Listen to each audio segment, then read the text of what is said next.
Students ये हमारे पास NCERT exercise problem 1.29 from page number 28 of some basic concepts of chemistry है। ठीक है, तो इसकी स्टेटमेंट रीड करते हैं।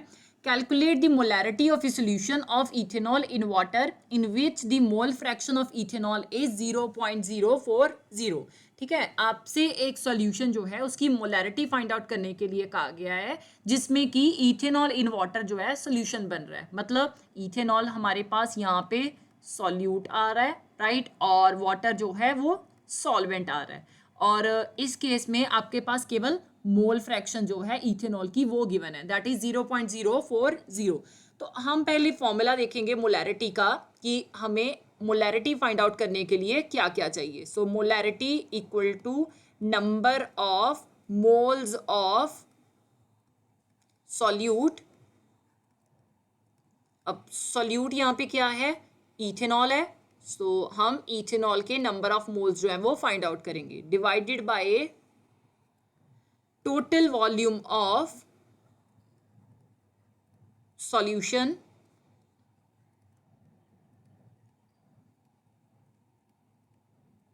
In litre, right. तो सॉल्यूशन जो है ऑब्वियसली इसकी जो मैं वॉल्यूम है वो 1 लीटर एज्यूम कर लेती हूँ, राइट। और अब लिख सकते हो वॉल्यूम ऑफ सॉल्यूशन, ये हम 1 लीटर अज्यूम कर लेते हैं। फाइंड आउट क्या करना है, अब हमने number of moles of solute find out करने हैं। ठीक है, मोल फ्रैक्शन गिवन है तो इसी से फाइंड आउट करने होंगे। So you can write mole fraction of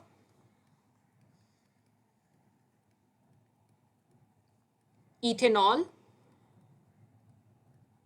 ethanol का फॉर्मूला हमारे पास C2H5OH होता है और मोल फ्रैक्शन को हम X के साथ डिनोट करते हैं। So X subscript C2H5OH equal to 0.040 given है। मोल फ्रैक्शन हमेशा यूनिटलेस आती है, राइट। तो मोल फ्रैक्शन गिवन है, ठीक है। हम पहले मोल फ्रैक्शन का फॉर्मूला देखेंगे। So X C2H5OH equal to number of moles of ethanol divided by total number of moles in the solution। अब ऑब्वियसली हमारे पास सोल्यूशन किससे बन रहा है, इथेनॉल और वाटर से बन रहा है। तो number of moles of ethanol plus number of moles of water आ जाएगा। ठीक है, तो ये हमारी फर्स्ट कंडीशन आ गई। अब हमारा फर्स्ट टारगेट क्या है कि हमने number of moles of water find out करने हैं, क्योंकि number of moles of ethanol जो हैं वो हम उसी के बेसिस पे फाइंड आउट कर पाएंगे। Number of moles of water का फॉर्मूला क्या होगा, that will be actual mass of water divided by molar mass of water. ठीक है, अब मोलर मास जो है वो हम एटॉमिक मासेस ऐड करेंगे और उससे फाइंड आउट कर सकते हैं। So you can write molar mass, हमने वाटर का फाइंड आउट करना है। सो H2O आ गया। ठीक है, अब एटॉमिक मास ऑफ हाइड्रोजन 1 ग्राम पर मोल होता है, 2 हाइड्रोजन प्रेजेंट है तो इंटू 2 हो जाएगा, plus atomic mass of oxygen 16 ग्राम पर मोल आता है। सो 1 इंटू 2 आ गया। ठीक है, और साथ में आप 16 ऐड कर दोगे, सो 16 ग्राम पर मोल आ गया। 2 + 16 योर आंसर इज 18 ग्राम पर मोल मोलर मास आ गया। अब हमने एक्चुअल मास फाइंड आउट करना है। So actual mass find out करने का फॉर्मूला क्या होता है, हमें पता है कि density of water equal to mass upon volume होती है, राइट। और डेंसिटी जो है, डेंसिटी कितनी होती है वाटर की, दैट इज 1 ग्राम पर ml, राइट। और वॉल्यूम जो है हमारे पास सॉल्यूशन की गिवन है।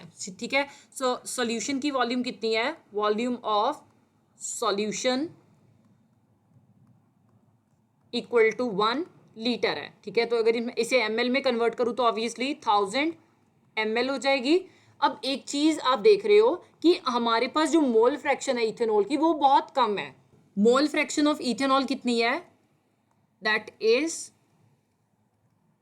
0.040 है। इसका मतलब है कि हमारे पास जो number of moles of ethanol है वो भी बहुत कम है, ठीक है। Number of moles of ethanol का मतलब क्या है कि जो मेरे पास इथेनॉल का मास आ रहा है वो भी बहुत कम होगा, राइट। तो ऑब्वियसली मास कम है तो वॉल्यूम भी कम होगी, राइट। सो हम ये अज्यूम कर सकते हैं कि वॉल्यूम ऑफ सॉल्यूशन जो है वो किससे बनती है, वो volume of solvent plus volume of solute से बनती है। अगर हमारे पास मास कम है तो श्योरली वॉल्यूम भी कम होगी, तो ये वाली वॉल्यूम जो है इसे मैं इग्नोर कर सकती हूँ। So you can write ignore volume of solute. Solute क्या है यहाँ पे, इथेनॉल है, बिकॉज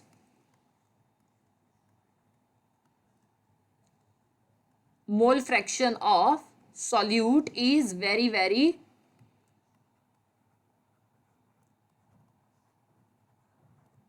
लेस, ठीक है। मोल फ्रैक्शन कम है तो ऑटोमेटिकली मास कम होगा, मास कम है तो वॉल्यूम भी कम ही होगी, right. So volume of solution कितनी है, 1 लीटर है, तो इनडायरेक्टली हमारे पास वॉल्यूम ऑफ सॉल्वेंट जो है वो भी 1 लीटर ही आ गई, ठीक है। 1 लीटर का मतलब क्या है कि हमारे पास वॉल्यूम ऑफ सॉल्वेंट जो है वो 1000 ml आ रही है। अब हमारे पास वॉल्यूम आ चुकी है, ठीक है। डेंसिटी हमें वाटर की पता है, अब मास फाइंड आउट कर लेंगे। So mass of water equal to, अब ये क्या आ जाएगा, density into volume, right. So density कितनी है, 1 ग्राम पर ml है, और वॉल्यूम सॉल्वेंट मीन्स कि हम यहाँ पे वाटर की ही बात कर रहे हैं, ठीक है। तो ये कितना है, 1000 ml है, राइट। सो ml के साथ ml अपने कैंसिल कर दिया, सो 1 इंटू 1000 हो जाएगा, ठीक है, और यूनिट ग्राम आ गए, मतलब मास ऑफ वाटर जो है हमारे पास 1000 ग्राम आ रहा है। अब मास आ गया है, ठीक है, तो नंबर ऑफ मोल्स हम वाटर की फाइंड आउट कर सकते हैं। So NH2O equal to actual mass that is 1000 gram divided by molar mass जो कि 18 ग्राम पर मोल आ रहा है। ग्राम के साथ ग्राम कैंसिल कर दिए, 1000 divided by 18, your answer is 55.55। यहाँ पे डिनोमिनेटर में मोल इनवर्स है तो न्यूमरेटर में जाके ये मोल हो जाएगा, राइट। अब हम मोल फ्रैक्शन का जो फॉर्मूला है उसमें वैल्यूज पुट कर सकते हैं। सो अगर मैं देखूं तो put the value of number of moles of water in equation 1। Mole fraction कितनी है, 0.040 है इथेनॉल की, ठीक है। नंबर ऑफ मोल्स हमने इथेनॉल के फाइंड आउट करने हैं, right, divided by number of moles of ethanol आ गया, plus number of moles of water आ गए, दैट इज 55.55 आ गए। ये जो वैल्यू है ये क्रॉस मल्टीप्लाई हो जाएगी, so NC2H5OH equal to 0.040 into NC2H5OH plus 55.55 आ गया, राइट।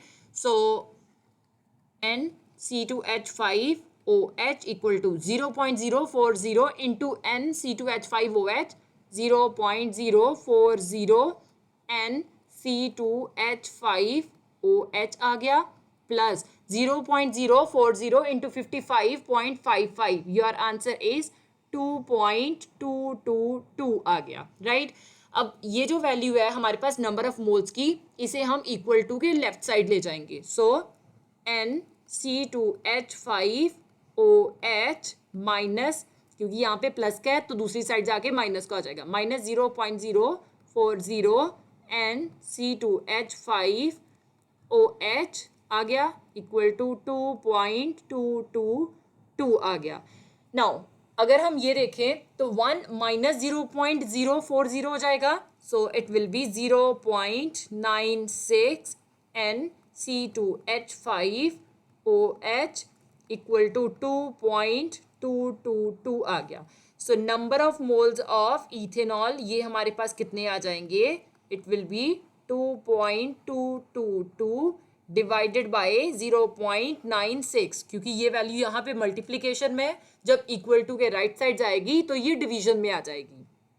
सो जब आपने 2.222 को 0.96 के साथ डिवाइड किया तो आपके पास जो नंबर ऑफ मोल्स आएंगे इन केस ऑफ इथेनॉल वो 2.31 मोल होंगे। अब number of moles of ethanol आ गए हैं तो हम मोलैरिटी फाइंड आउट कर सकते हैं। मोलैरिटी को हम कैपिटल M के साथ भी रिप्रेजेंट करते हैं और इसका formula number of moles of ethanol C2H5OH divided by total volume of solution in litre आएगा, right. So M equal to number of moles कितने हैं, that is 2.31 mole divided by volume in litre. हम volume कितनी ले रहे हैं solution की, 1 litre ले रहे हैं, राइट। सो यहाँ पे 2.31 divided by 1, your answer will be 2.31 आ गया। यहाँ पे मोल लीटर इनवर्स आ गया। ये जो मोल लीटर इनवर्स है इसे हम मोलर भी कहते हैं। तो मोलैरिटी क्या आ गई, 2.31 मोलर, ठीक है। अगर आपने सिंबॉलिकली रिप्रेजेंट करना है तो इसे हम कैपिटल M के साथ रिप्रेजेंट करेंगे।